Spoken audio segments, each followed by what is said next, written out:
सबसे पहले तो आपका बहुत शुक्रिया मुझे ज्वाइन करने के लिए। मेरे ख्याल से मैं आप ही से आगाज करता हूँ, नसीर साहब। ये जरा थोड़ा सा बताइए कि चोलिस्तान का ये जो नहरें निकाल कर उसको सैराब करने का जो मंसूबा है, ये इसकी जो जो सिंध के इसके ऊपर क्या जो सिंधी अवाम के क्या इसके ऊपर खदशात या तहफ्फुजात हैं? जी और साहब, बड़ी मेहरबानी आपकी। मैं ये अर्ज करूं कि फिलहाल तो लोग इसको चोलिस्तान केनाल कहते हैं, लेकिन ये चोलिस्तान एक केनाल नहीं है, ये एक बहुत बड़ा मंसूबा है। एक्चुअली कारपेट फार्मिंग का मंसूबा है। केनाल और बाकी उसके जुज़ेयात हैं। जो असल मंसूबा बड़ा है वो उसे कहा जाता है ग्रेटर चोलिस्तान मंसूबा। उसमें 3 बनने हैं रिजर्वायर्स, जो कि चनाब नदी पे बनने हैं। 2 बनने हैं नए बैरेजेस, जो कि सतलुज पे बनने हैं। और फिर कई एक केनाल है, एक केनाल नहीं है, उसमें मुख्तलिफ नहरें निकलनी है। और इसका पूरा जो कमांड एरिया है वो कोई 6.5 मिलियन एकड़ फिट है, मिलियन एकड़ है जो एराजी उसके कमांड में आएगी। अब पूरी पे शायद एग्रीकल्चर ना हो, बट स्टिल मेरा ख्याल है जरूर इतनी बड़ी एराजी में से आप 3-4 मिलियन एकड़ पे तो जरूर कोई सोच रहा होगा। तो अब इसमें है क्या, जो अगर आप पूरे मंसूबे के वो दस्तावेजात देखें तो कोई 5 मिलियन एकड़ फिट पानी इसकी जरूरत होगी जब ये पूरे स्केल पे ऑपरेट करेगा। और 5 मिलियन एकड़ फिट का मतलब है कालाबाग डैम से थोड़ा सा कम। अच्छा, सिंध में हम इसको कालाबाग डैम प्लस मंसूबा समझते हैं, क्योंकि कालाबाग डैम जिसके हम जाहिर है हमेशा से सिंध ने रद्द किया, लेकिन उसमें से 2-2.5 मिलियन एकड़ फिट सिंध के हिस्से में आने थे पानी के डिस्ट्रीब्यूशन के। ये तो 100% पंजाब के पास रहने। तो सिंधियों के पास, सिंध के लोगों के पास, जो भी जबान सिंध में रहने वाले बोलते हैं, वो इसको कालाबाग डैम से ज्यादा डेट्रीमेंटल मंसूबा समझते हैं। अब बात बड़ी सीधी है कि नहर खोदनी हो, रिजर्वायर बनाना हो, कोई चीज जो पानी से मुंसलिक है उसके लिए चाहिए पानी। बिल्कुल सादा सी चीज है। नहर तो रेत की नहर तो नहीं बनेगी। अब आप आइए जी, पानी कहाँ है सिस्टम में? आज आप बैठे हैं, आपको पता है पिछले 3 हफ्तों से सरकार ने कहा हुआ है कि सिर्फ पीने का पानी मिलेगा। फार्मर्स को कहा हुआ है कि कोई चीज मत उगाइएगा, पानी नहीं है सिस्टम में। ये तो हालात है आज इस मुल्क में। पिछले 15 बरस में एक सुपर फ्लड आया 2010 का। हमारे पास फ्लड्स की फ्रीक्वेंसी ये 2022 का रिवराइन फ्लड नहीं था, ये भी ध्यान में रखिएगा। आप 25 साल का सिर्फ इरसा का रिकॉर्ड उठा लें, उनके हैंडआउट्स जो पब्लिक में आए हैं उठा लें। हर साल ये 3 टियर फार्मूले पे पानी बांटते हैं, कहते हैं पानी कम है। 1991 के अकार्ड के हिसाब से हम पानी नहीं दे सकते। तो अगर पानी कम है भाई, आप जो 3 टियर फार्मूले पे हर साल पानी डिवाइड करते हैं, डिस्ट्रीब्यूट करते हैं, तो इसके लिए आपने कैसे सर्टिफिकेट जारी कर दिया कि पानी मौजूद है? फिर आप इरसा के 25 साल का डेटा होता है उनके अपने अकाउंट्स के हिसाब से। 1991 के अकाउंट में जो पानी दिया गया है उस हिसाब से पंजाब को 13.5% पानी कम मिला है, सिंध को 19.5% पानी कम मिला है। ये इरसा के अकाउंट्स अपने। तो जब आप शॉर्टफॉल दिखा रहे हैं तो फिर पानी आएगा कहां से? ये बात ध्यान में रखिएगा कि डैम्स कोई पानी बनाते नहीं है, डैम उसी पानी को संभालते हैं जो सिस्टम में मौजूद होता है। तो नया पानी तो नहीं बनाएंगे रिजर्वायर आपके। कई लोग कहते हैं सर कालाबाग डैम होता तो कालाबाग डैम में पानी H2O मिला के बनाना होता है, क्या करना होता है? ये लोगों को समझ नहीं आती, बहुत सारे दोस्तों को हमारे। तो भाई साहब, मुख्तसर बात यह कि हमारे इंडस रिवर सिस्टम में बहैसियत मजमूई पानी की शॉर्टेज है। या 25 साल का ऑफिशियल डेटा बता रहे हैं। तो सिंध के लोग सवाल करते हैं 5 मिलियन एकड़ फिट पानी आएगा कहां से? इसके 2 तरीके हैं। आप पंजाब के लोगों की जो इस वक्त नहरें हैं जिनके ऊपर पानी 91 के अकार्ड में डिस्ट्रीब्यूटेड है, उसमें से कुछ नहरें एलानिया या तो पंजाब बंद कर दे। अगर आपके कमरे में 4 कुर्सियां हैं और अगर 4 बंदे बैठे हैं और 4 और आ जाएं, आप कहेंगे मैं अपनी कुर्सियों पे बिठाऊंगा, तो तब मुमकिन है जब आप उन 4 को उठाएंगे, वरना कहां बैठेंगे? अगर कुर्सी पे एक बंदे की जगह है, दूसरा बैठेगा तो एक गिरेगा।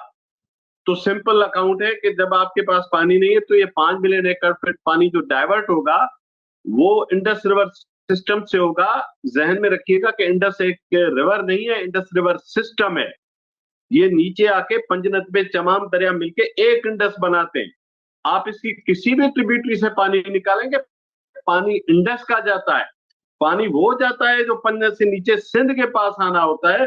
लिहाजा हम टेक्निकली समझते हैं कि ये टेक्निकली फीजिबल वायबल प्रोजेक्ट नहीं है, पंजाब के भी हक में नहीं है, उनका भी नुकसान हो। जी, बहुत अहम आपने ये बात कही है। पानी के जो कमी हुई है, जो आदादो शुमार है, उसके हवाले से। तो मैं शहाब साहब आपकी तरफ बढ़ता हूं, और ये बताइए कि ये इसकी एक सियासत भी है, कि इसकी एक सियासी एंगल भी है। इसको बहुत से लोग ये भी देख रहे हैं कि फिर से एक इस्लामाबाद की तरफ से एक चीज जो है वो थोपी जा रही है, जिससे कि सिंध के काश्तकारों को, फार्मर्स को, दीगर लोगों को ना सिर्फ नुकसान होगा, बल्कि जो उनके जायज कानूनी और आईनी हकूक हैं वो भी मुतासिर होंगे। तो जरा सा इस तहरीक के जो मुख्तलिफ जुजियात है उसके ऊपर भी प्लीज कमेंट कीजिए शहाब साहब। देखिए सर, टेक्निकल बातें तो आपने नसीर साहब से सुनी। मैं थोड़ा सा इसका जो आईनी और कानूनी और सियासी जो पहलू है, मैं उस पर जरा थोड़ा सा अपनी राय दूंगा।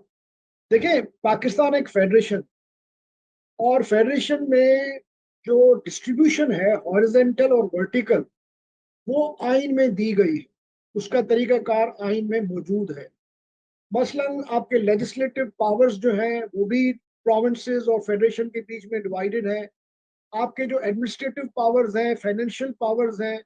अब इस तरह जो एसेट्स हैं, आपके जो कॉमन एसेट्स हैं, उसका भी जो एक तरीकाकार है कि उसको किस तरह आप डिस्ट्रीब्यूट करेंगे, वो उन्होंने सीसीआई बना के, और उसके साथ खास तौर पे पानी के लिए तो एक और प्रोविजन भी रखा है, आर्टिकल 155।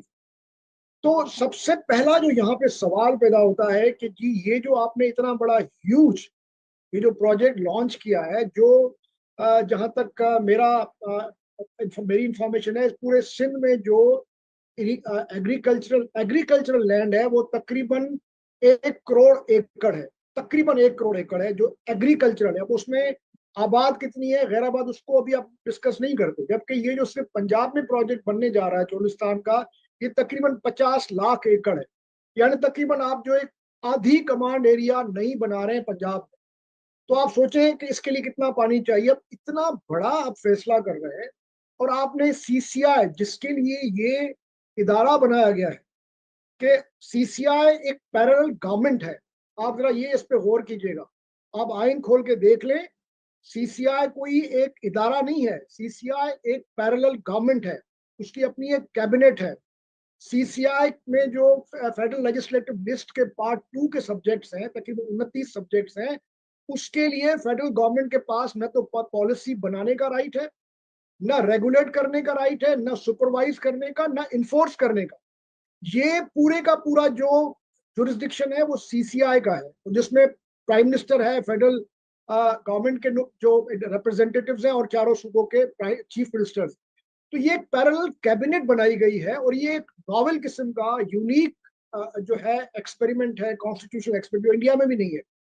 तो जब आपने एक पैरेलल गवर्नमेंट बनाई, क्योंकि ये जब आइन बनाया गया था तो उससे पहले ये मसले सारे ईस्ट वेस्ट पाकिस्तान के बीच में और विद इन पाकिस्तान चलते रहे थे। तो इसलिए ये गवर्नमेंट, उस वक्त के जो फ्रेमर्स ऑफ द कॉन्स्टिट्यूशन थे, वो बहुत हसास थे इस मामले में कि जो कॉमन एसेट्स हैं उनकी रेगुलेशन इम्पार्शियल होनी चाहिए, जस्ट होनी चाहिए और रीजनेबल होनी चाहिए।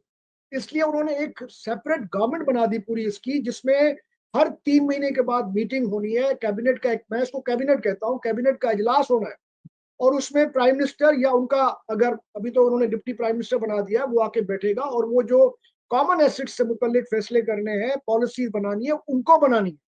अब आपने सीसीआई को बिल्कुल बाईपास कर दिया।